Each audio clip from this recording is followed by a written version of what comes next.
In this video, we'll show how to create a one-factor experiment. One-factor experiments fall into two categories. We have the not blocked and we have the blocked. This shows a not blocked, and in this example we have 4 levels, and we've got level A here, and that level is set up for 5 pieces of data. We take a sample size of 5 for each of the levels. This is a form of time series, and the max quantity on a one-factor using this method is 20. If you want a quantity greater than that, then you're going to have to use the standard time series option. This is what the block looks like. Again, we have 4 levels, but we have 5 blocks now, and each block, like for example block 1, contains all 4 levels. Okay, let's go through and create each, and we'll show the difference in the method to create them.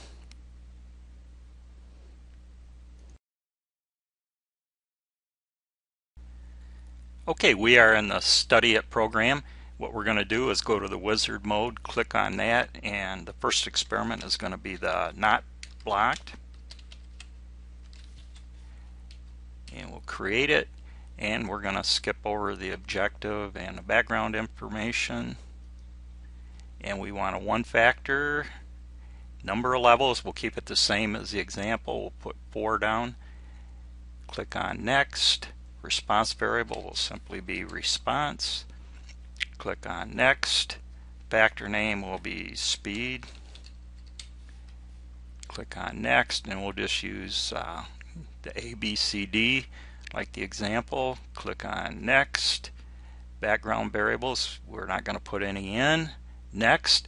And we're not going to type the experimental unit in, but let's put in our sampling units, and we want an N of 5, so we're going to take a sample of 5. Click on Next. It's not replicated, and let's randomize it. And here we have an opportunity to randomize it within levels or randomize levels, and let's just randomize the levels, and we won't randomize within the levels. And click Next, and just click Finish. And here's our experiment created for us, our design matrix. And let's go into the matrix option and just fill it with random data to see what it looks like. Okay, we are back at the Study It startup screen. Let's create a blocked experiment now. One-factor block, so we'll click on the wizard mode. We'll call the experiment blocked. And we're in the wizard now, so we're at the objective. We'll skip over that. We'll skip over the background information. Go up and select a one-factor experiment and keep the levels the same, so we'll set it up at 4 levels. Click on Next. Our response variable will just be RESP. Click on Next, and let's keep the factor the same, so we have speed, and then we'll use the levels as ABCD again. Click on Next, and now we are into background variables, and these become important because this is how you define a blocked experiment. And what we're going to do is we're going to block on, let's say, day of week, like that. And then over to the right hand side under method of control, when I click there, it brings up my options, and on the list of options here are how I set the number of blocks, if I want it blocked, and the number of blocks.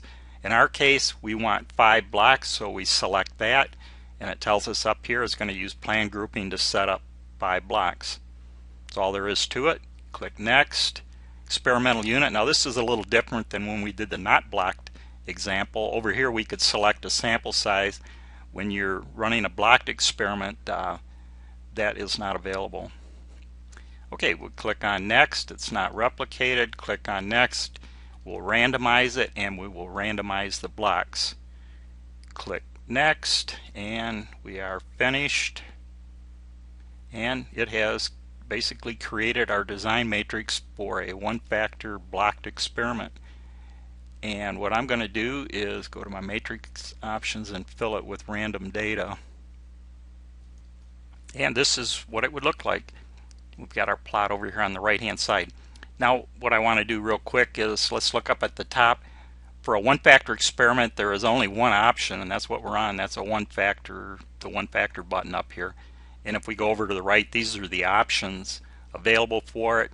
And for plotting, we can plot the response, which is what we're plotting right now, or we can plot the average of the data, and that shows the average of all the data, or we can plot the difference, and the difference is the difference between the average and the response. And sometimes it's nice to look at the difference when you're looking at your response plots. So let's go back, and the one underneath it, we can order the data in different ways. Right now it's in run order, so this would be your run order plot.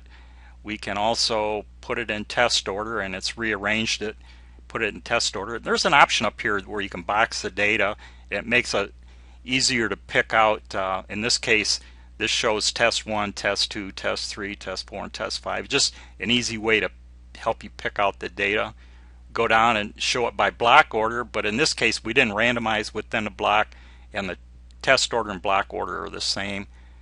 And if we go down to the last one, it's by level, and this is what it would look like if I plot all of the level A's, the level B's, level C's, and level D's. Pretty simple.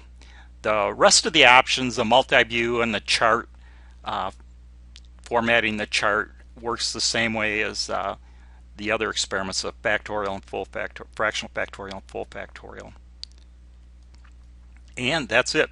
That was block that we just covered, and then we covered not block before that. And I hope you find the one factor easy to use. Thank you.